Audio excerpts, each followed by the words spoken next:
In our 3rd year of marriage, I became pregnant. He glared at me, clenching his teeth. I haven't touched you, and you say you're pregnant?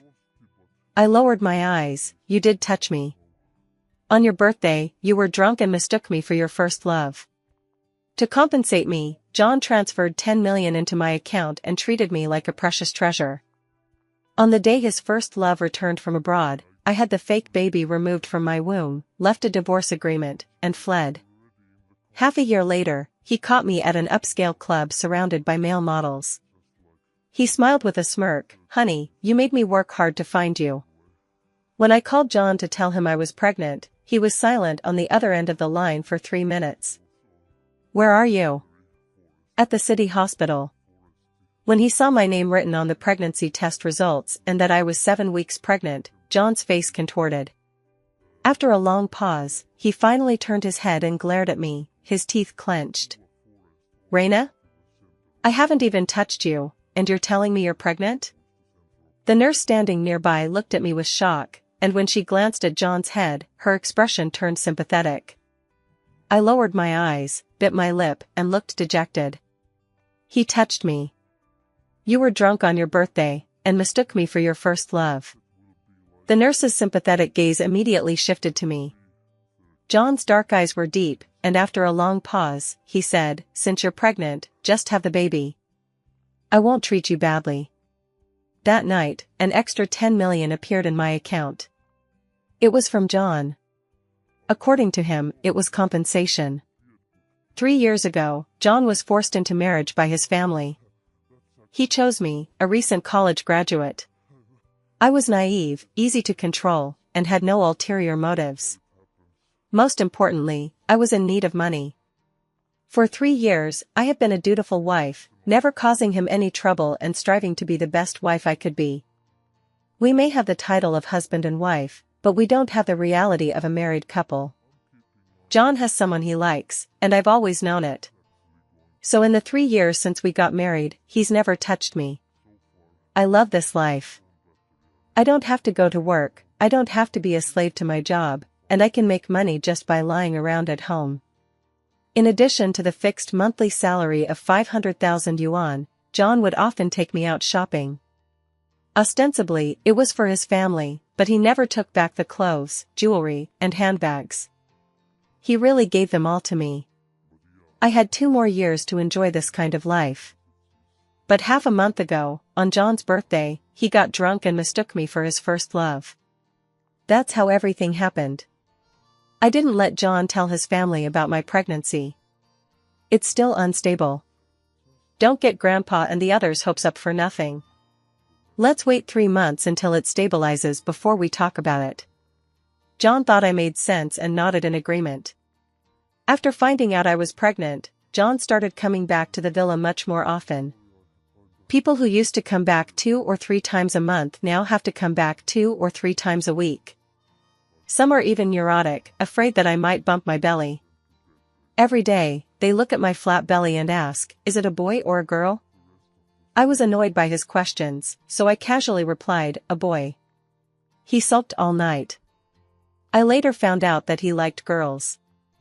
After half a month of being treated like a queen, his first love returned. On the day Nell returned to the United States, John paced back and forth in the villa for a long time. I asked, aren't you going to pick her up? He glanced at me hesitantly. I smiled gently, it's okay, the baby and I are both very generous. John finally left. As soon as he left, I rushed upstairs and packed the luggage I had already prepared. I left a signed divorce agreement on the living room table and fled with my suitcase. I flew to the neighboring province that night and hid at a friend's house for half a year. Half a year later, at the urging of my friends, I finally went out. At an upscale club, I ordered 2 male models. As I was surrounded by them, lost in the tender embrace of my younger brother, the door to the private room was pushed open. The person who entered had a face as cold as ice. He stared at me quietly for a moment, then smiled faintly. Madam, you've made it difficult for me. The room fell silent, gradually filling with an eerie coldness. John sat slowly in the center of the sofa, tilted his chin slightly toward me, and said in a low voice, come here. I hate my weak legs. Even after half a year, I still obeyed John's every word. He wrapped his arms around my waist, pushed me onto his lap, and placed his hand on my stomach. His voice was soft. "Where's my daughter?" I hung my head, feeling extremely guilty. I accidentally leaked it. He chuckled. "Did you leak it, or were you never pregnant in the first place?" "It's over, the truth is out." John was right, I was never pregnant. I forged the pregnancy test results. My goal was to extort money from him. There was no need to rush, but Nell was coming back soon. A few days before John's birthday, Nell sent him a message. "John, I'm coming back soon. We can celebrate your birthday then." I had originally agreed with John that we would be married for 5 years. We would get married for 5 years, and he would give me 500,000 yuan every month, and after 5 years, I would receive 10 million yuan. But as soon as Nell came back, we had to start planning our divorce. I calculated that I had lost nearly 4 million, family. So, I used the excuse that he was drunk to pretend I was pregnant and try to extort some money from him. He was indeed drunk that night. But he came home and went straight to sleep. He didn't get drunk and didn't mistake me for Nell. I frowned and said, "John, I was wrong." He slowly lifted my chin. "Reina, this is fraud. I can call the police." I struggled desperately. "We can talk about it. I haven't spent a single penny of that 10 million. I can pay it all back to you. Mainly because I haven't had time to spend on it in the last 6 months. I've been busy avoiding him." He said coldly, "I don't want your money." "Then what do you want?" "I want my daughter." I was forced to follow John back to the villa.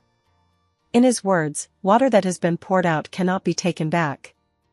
The same goes for money. Since you gave it to me, there's no reason to give it back. Now that I've taken the money, I should give him back his daughter. I rolled my eyes and said, "Do you think I'm hermaphroditic? Self-sufficient?" He raised his eyebrows. "Come to think of it, after all these years of marriage, you haven't fulfilled your duties as a wife?" I covered my chest. "John, we agreed from the start. I won't sell myself." He nodded. "We never said that. Are you trying to blackmail me with our daughter?" "It's over. I've screwed up. I'm done for." That evening, when I came out of the shower, John was lying on the bed with his upper body naked. He pulled back the covers and motioned for me to get into bed with him. "Do what?" He smiled at me, revealing his sharp white teeth. "Make a baby." "But..." I hesitated. "I'm on my period." John's smile froze on his face. The next second, he got out of bed and picked me up horizontally. His eyebrows furrowed slightly. "You're on your period and you're barefoot on the floor. Your stomach doesn't hurt anymore?" He gently laid me on the bed, called Antuna to come down and make me a cup of brown sugar water, and only relaxed his brows after watching me finish the entire cup. I have a cold uterus, and I experience pain for a few days during my period. I didn't expect John to remember such a small thing. After drinking a large cup of ginger water with brown sugar, my stomach felt much better. I sincerely thanked him. He snorted coldly, turned his back to me, and lay down. "Are you going to sleep here tonight?" I asked, puzzled. He reached out with his large hand, pulled me into his arms, and proved everything with his actions. The clock on the wall pointed to midnight, and John was extremely tired. I didn't say anything else, carefully tucked him in, and fell into a deep sleep. This was the first time John and I had slept in the same bed. Surprisingly, I slept pretty well. When I woke up the next day, he had already left for work. After I finished washing up and eating breakfast, I was planning to lie around in the small garden for the morning when guests arrived at the villa. I recognized them. They were John's first love, Nell, and she had come to see me. Mrs. Zhang obviously recognized her and called out, "Miss Nell." In the small garden, I sat on the swing set while she stood beside the pool. "Miss Reina, I'm John's first love. My name is Nell. I'm back in the country to fulfill some unfinished business." I have late-stage stomach cancer and am about to die. The last sentence shattered my rationality. She was also a tragic individual. I walked over to her and took her hand. Miss Nell, you misunderstand me. Although John and I are married, we don't love each other. The person he loves has always been you. She found it hard to believe. Really? Really? In the first year of my marriage to John, I discovered that he had a room that no one was ever allowed to enter. Not even Jean Ma, who had been living in the villa for more than 10 years, was allowed in. Once, I pretended to bring him some fruit and took a peek inside. Wow, it was full of photos. A girl, from campus to society, covered her room with posters. I later found out that the person was Nell. They met in high school, dated for 4 years in college, and John once said he would marry no one else. But then Nell flew abroad alone, leaving John with only a breakup message. That year, John almost drowned himself in alcohol. He eventually recovered somewhat over time, but his feelings for Nell never changed. The reason he chose to marry me among all those people was simply because I had my hair tied up in a high ponytail and was wearing a white long dress. That was Nell's favorite outfit. He chose me because I resembled her. Nell was even more surprised to hear this. He's using you as my substitute? Aren't you angry? I smiled. I don't like him, so why should I be angry? He pays the money, I give my time. It's fair. That's 10 million. It would take several generations of hard work for an ordinary person to earn that much. I only need to sacrifice 5 years of my youth, and I don't even have to sell myself. It's a fortune. Thinking of this, I said with a worried look on my face, but you came back early, so I might not get that much money. She was smart and got it right away. How much did you lose? About 4 million. I'll give it to you. My eyes lit up instantly. That's great. That's wonderful. That evening, I cooked a feast for John. When he returned, I stood at the door, eagerly took his coat, pulled out a chair, placed the medium-rare steak in front of him, and poured half a glass of red wine. John raised his eyebrows slightly. What are you doing? I motioned for him to drink, and he took a small sip. All this trouble, what do you want from me? I cleared my throat. John, I'd been unfaithful. In that moment, the villa was so quiet you could hear a pin drop. His fingers clenched the wine glass so tightly that they turned white, and his lips were pressed into a straight line. It was terrifying. My legs were shaking so much I could barely stand. John, let's get a divorce. I stammered out the most important part of today's conversation. John lowered his eyes and remained silent for a long time. Finally, he composed himself, finished his steak slowly, and even drank the rest of his red wine. Then he took my hand and dragged me back to the second-floor room. He threw me onto the sofa, loosened the buttons on his collar, and spoke in a deep voice. 4 million, and you sold me to Nell? I gasped. This guy knew everything. Of course, he was the owner of this villa. He must have had many informants. Oh my God, he knows everything I said about him behind his back. Never mind, it doesn't matter now. I sat up. Since you know everything, I won't pretend anymore. Miss Nell is back. We're getting divorced. Isn't that just what you want? His eyebrows twitched. Raina, why do you think I went to such great lengths to find you? Isn't it because I faked my pregnancy and deceived you that you're so angry? I muttered under my breath. In a flash, I suddenly thought of an impossible possibility. John, you don't like me, do you? The lights were off in the room. The night was as dark as water, and moonlight filled the entire room. Half of John's face was hidden in the darkness, and I couldn't see his expression. But those eyes were flashing with an unusual light, so intense that I felt like I was drowning. I turned my head away with some difficulty, my voice slightly cool. We agreed that no one would fall in love. It felt like a century had passed before I finally heard his cold laugh, sending a shiver down my spine in the pitch-black room. You're thinking too much. We only said 5 years, and that's what I agreed with Grandpa. When I take full control of the company in 5 years, we'll talk about divorce. John disappeared for a long time after that. Nell never contacted me again. I became the envy of everyone once more. As her period was approaching, Mrs. Zhang had already prepared a pot of ginger and brown sugar water and placed it on the table. I smiled and thanked her, then drank a large cup in one gulp. Mrs. Zhang hesitated, glanced at John's study several times, but ultimately said nothing. John never took me shopping or out for a walk again, or took me sea fishing. He seemed to suddenly become very busy and didn't come home for several months. He was deliberately avoiding me. Ever since I told him that day that no one could really fall in love. That's just as well. It was fake to begin with, and getting attached would have only led to heartbreak. How strange. This brown sugar is clearly sweet, but it tastes bitter in my mouth.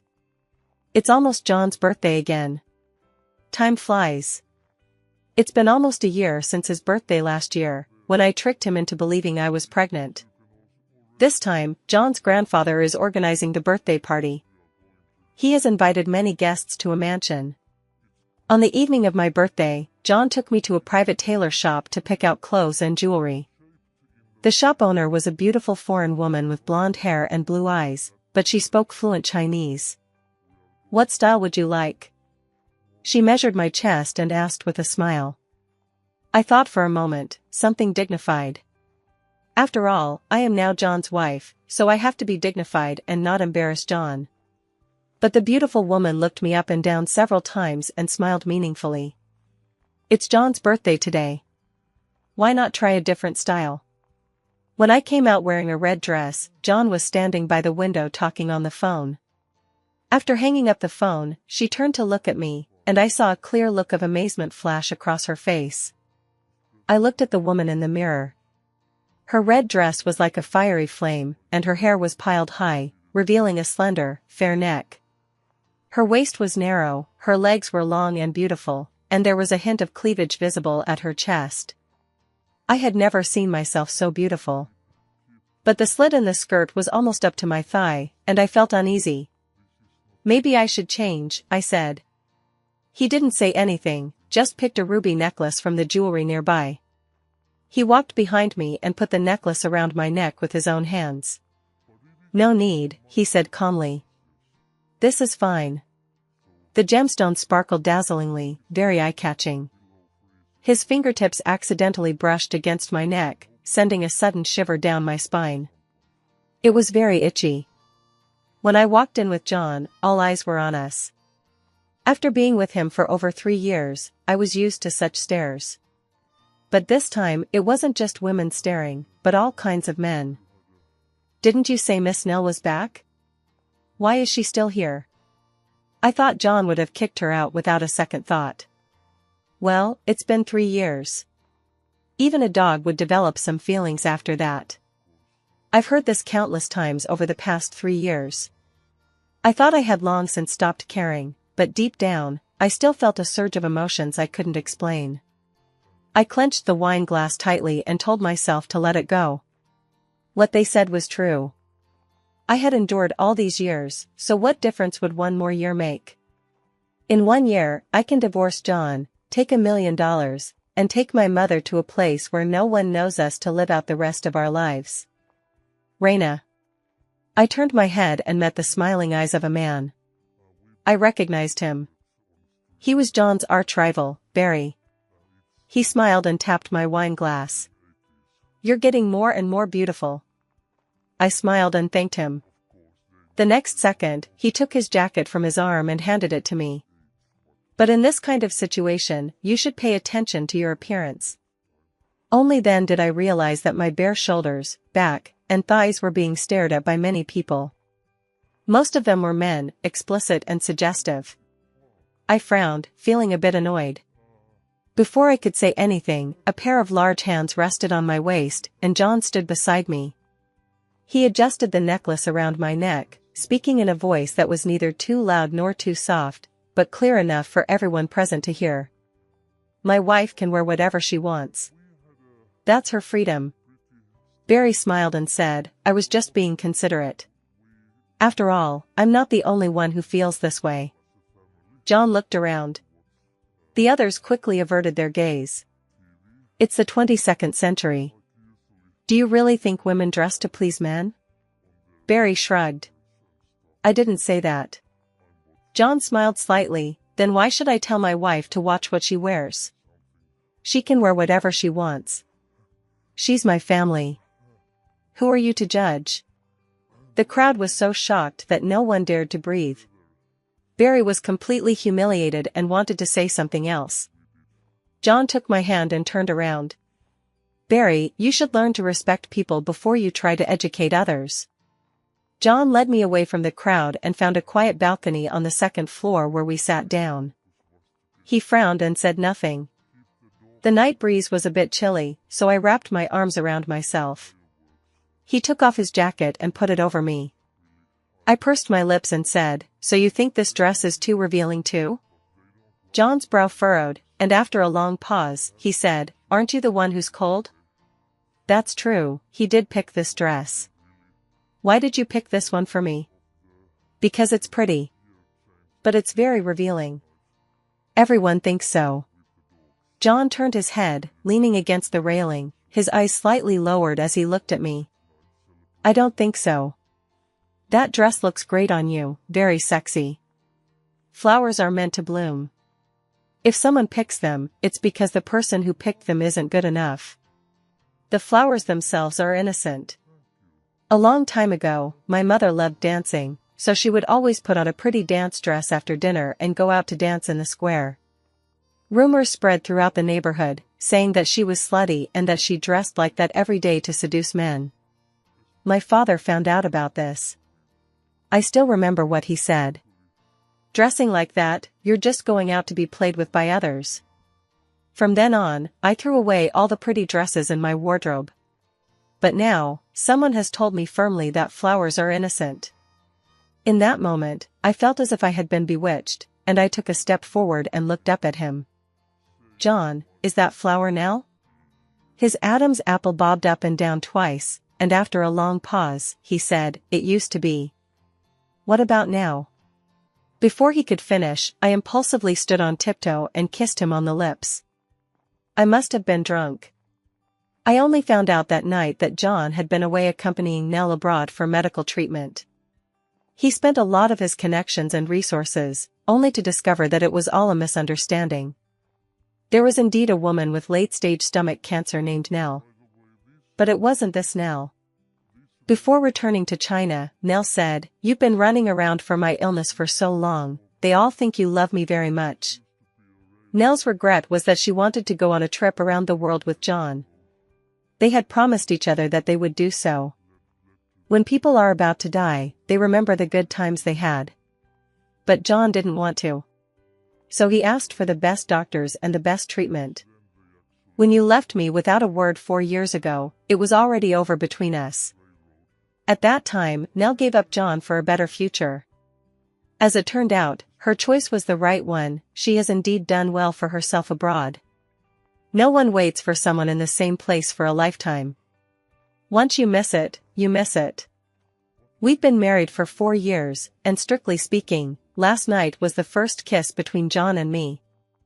I didn't sleep all night, and he got up early the next day to go to work. I thought it was just me going through a rough patch. But a few days later, John handed me a key. What? He touched his nose and looked away uncomfortably. It's for you. I rented a store for you. I never expected that the store John had picked out for me was a dog pet store. Standing at the entrance, I was stunned to see the 2-story, open-plan dog pet store. For me? I couldn't believe it. He covered his nose. You said you were bored at home, so I thought this would cheer you up. I invited him. Do you want to go in and play? He shook his head. I'll pass, you go ahead. The store had a wide variety of dogs, including 2 particularly smart and friendly border collies that rubbed against my legs. I really like it. But I didn't know, John, that I'm allergic to dog hair. When I rushed to the hospital, he had already finished 2 bottles of 4 fluids. But the red rash on his neck still hadn't completely disappeared. I was a little worried and my tone became urgent. You know you're allergic to dog hair, so why are you hanging out at a pet shop? He snorted, it's just dog hair. His voice was hoarse, and he still said just dog hair. What a stubborn man. I know this guy, tough on the outside, soft on the inside. I didn't bother arguing with him and just took care of him at the hospital until midnight. I couldn't keep my eyes open anymore, so I dozed off on the sofa. Half asleep, John seemed to carry me to the hospital bed and put me to sleep. Because I wanted to make you happy. I think John likes me. Why else would he give me a puppy from a pet store? While I was enjoying petting the puppy, John took a year off work and took me to City S. At first, I didn't know why, until he took me to the largest outdoor ski resort in the capital. I hesitated, I'm afraid of dying. He grabbed my hand, what are you afraid of? I'm here. The first time I stood on the slope, I was so scared that my legs were shaking. John comforted me, don't worry, give me your hand, I won't let you fall. I don't know what got into me, but I believed him and gave him my hand, and then I fell flat on my butt. I was so angry that I cursed, damn it, are you trying to die, John? He laughed loudly, you want to learn how to ski, how can you not fall? After scraping my knees countless times, I finally experienced the wind whistling past my ears and the freedom of moving through the forest. Standing atop the snow-capped mountain, I gaze out at the magical world bathed in the setting sun. Snow-covered peaks, the setting sun, and the evening breeze, it's all so free and romantic. I turn to the person beside me and ask, John, why did you teach me how to ski? He patted my helmet and said, didn't you say that yourself? I remembered that in our first year of marriage, John had asked me what I wanted to make it up to me. I cautiously said I wanted to get a dog. He frowned, his whole body bristling with resistance, change it. But at the time, I just wanted to get a dog, so I pointed to a magazine on the table and said, then learn to ski. I never imagined that he would remember all the things I said offhand. A wave of intense warmth swept through me, and I suppressed the flutter in my heart as I slid down the mountain peak. Life had been dull, but skiing was sure to bring excitement. Because of John, I fell in love with skiing. And because of skiing, I fell in love with John. The dog pet shop business wasn't doing very well, so I found some internet celebrities to visit the store and boost sales. The results were surprisingly good.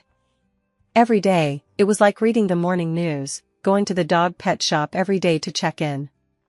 John was a little unhappy, you can just hire someone to manage it. Why do you have to go there every day? Isn't it tiring? I reached out and pinched his cheek. You don't understand. This is called pain and pleasure. His face darkened, and he turned around to grab my waist. Raina, you're getting bolder and bolder. I giggled, turned around, and ran away as fast as I could. Zhang's mother was in the kitchen, covering her mouth and laughing. John and I understood each other's feelings without saying a word. It was fine that way. I thought we could continue like this for at least another 6 months, but then he was released from prison. He stood at the entrance of the pet store, asking the staff to open the door. A crowd of self-media reporters and journalists gathered around him. They held their phones and cameras, filming non-stop. The staff dared not open the door, and the dogs inside kept barking at him. He kept shouting my name, cursing me with filthy words. So what if she's Raina? She's still the one who came out from between my legs. You bitch, you sent me to prison. I'll make her pay for this. I raised her all these years, shouldn't she take care of me in my old age? You dare not open the door? I'll have her fire all of you little brats. And you animals, I'll kill all of you. I clenched my fingers tightly. Why was he released from prison early, and how did he know I opened a shop here? Who was helping him behind the scenes? Was this person after me or John? Before I could figure it out, someone spotted me. Raina. A large crowd rushed toward me in an instant. At the front was my father, whom I had personally sent to prison. As soon as he saw me, his demeanor changed completely, and he kept wiping away tears with his hands. Meow meow. You really made Dad look for you. Dad knows he was wrong. I'll never hit your mom again. Tell me where your mom is, okay? I frowned. What are you looking for her for? She's my wife. Of course I have to look for her. I bit my lower lip hard. You know she's your wife? Why didn't you think about that when you beat her into a concussion? The crowd gasped, and Cole's face darkened instantly. But as if he was holding something back, he squeezed out 2 tears. It's all Dad's fault, meow meow. Just tell Dad where your mom is. Dad really knows he was wrong, and he really misses her. After saying that, he tried to grab my hand. I felt so disgusted that I instinctively pulled away. Unexpectedly, he rolled to the side, making it look like I had pushed him to outsiders. Hey, meow meow, I'm your father, how can you hit me? People around us started whispering. They said I was unfilial, that I hit my father, and that I had no manners. The cameras of the journalists and the smartphones of the social media influencers kept pointing at my face, asking me why I sent my own father to prison, why I didn't take care of him, and why I was so heartless. My nails dug deeply into the flesh, making it difficult to breathe. Cole tried to stand up. Meow meow, Dad really. Before he could finish, a long, strong hand pulled me into a warm embrace. The area around us was instantly surrounded by bodyguards standing several meters away. I looked up and met John's concerned gaze, and my nose suddenly felt sour. My mother was a renowned beauty in our town. She was beautiful and loved to dance. She taught herself ballet for 10 years. Her looks and figure were second to none in our town. Before she was even of marriageable age, suitors from all over the neighborhood had practically worn out the doorstep of my grandfather's house. But my mother didn't choose anyone. She chose a young man from the craft workshop who made pipes, and that was my father, Cole. My grandfather never agreed to the marriage, but my mother insisted, and in the end, he couldn't persuade her. I was born in the 2nd year after my mother got married. At that time I was very happy, loved by my parents and my grandparents. But my grandfather was in poor health and passed away when I was 4 years old. The following year, my grandmother also passed away. My father was quite considerate toward my mother at that time. He accompanied her attentively, comforted her, and helped her get through that difficult period. When I was 10 years old, we moved from the town to the city and rented a small apartment on the 2nd floor of a residential complex, which was about 50 square meters in size. My mom wanted to go out and find a job to help my dad, but he wouldn't let her. He said, just stay at home and be beautiful. Leave the money to me. At first, I didn't understand why. Later, I found out. The flowers are so beautiful that the man of the house doesn't feel comfortable leaving them on the balcony. He just wants to keep them in his room so he can enjoy them by himself. But my mom isn't a flower, she's a person. She couldn't stand my father's indirect house arrest anymore, so she argued and made a scene. My father finally agreed to let her go out to work. My mother became a dance teacher at an elementary school and also found a job as a lead dancer in a square dance group. During that period, she would hum songs while cooking dinner after work. But most people can't stand seeing others happy. The neighbors often gossiped behind my mother's back, saying that she dressed like that and who knows what she was doing outside.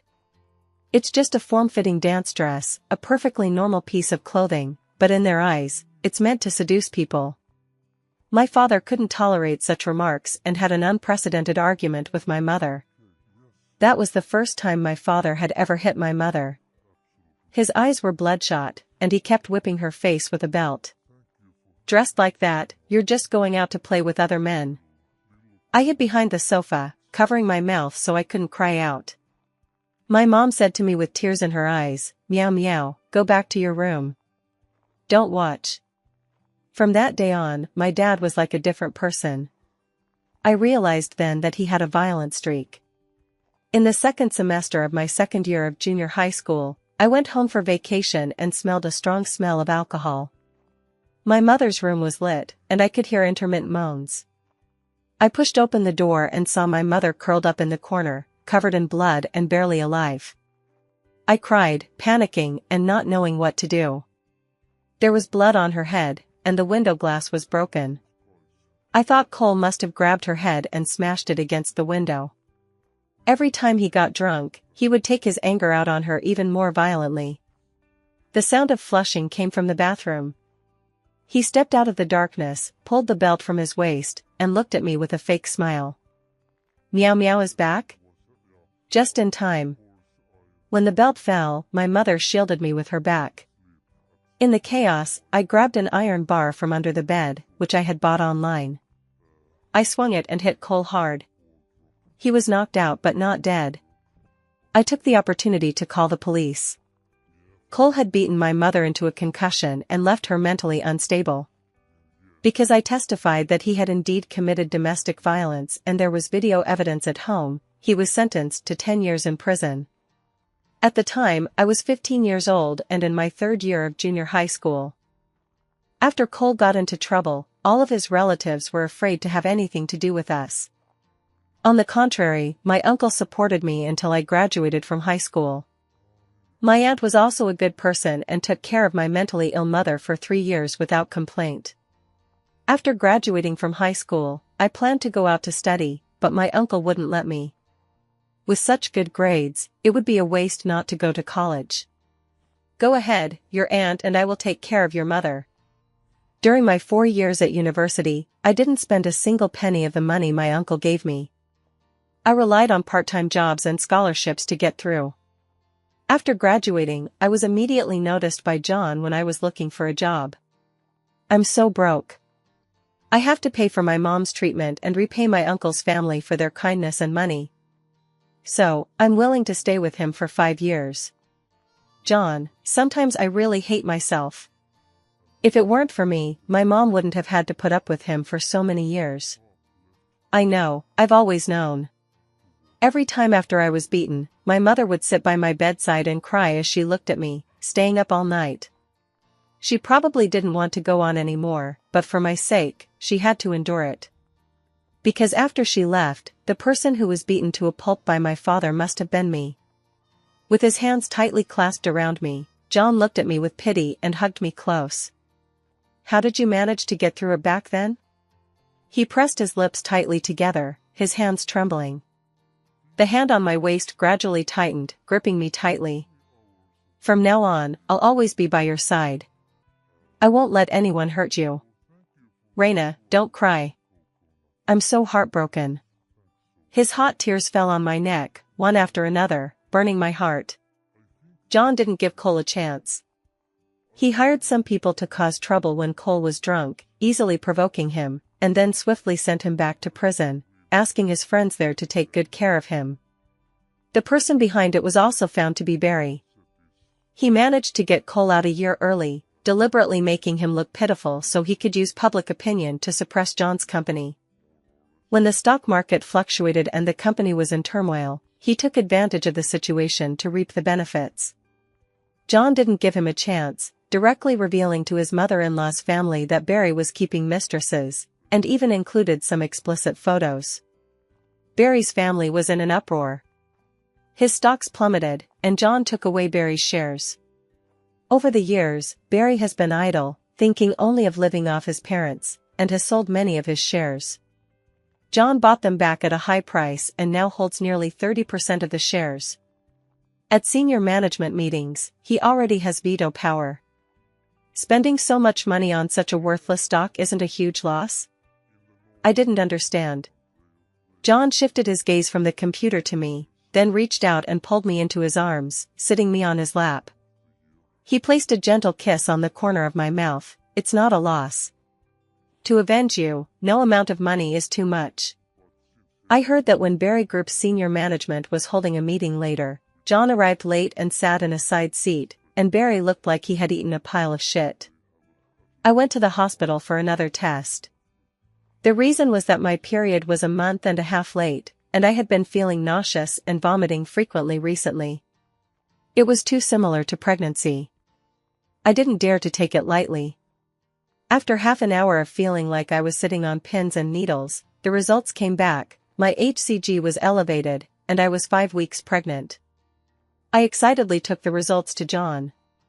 He looked at it for a long time, crying and laughing, then carefully touched my belly, which wasn't yet showing, and said somewhat nervously, "Baby, be a good boy."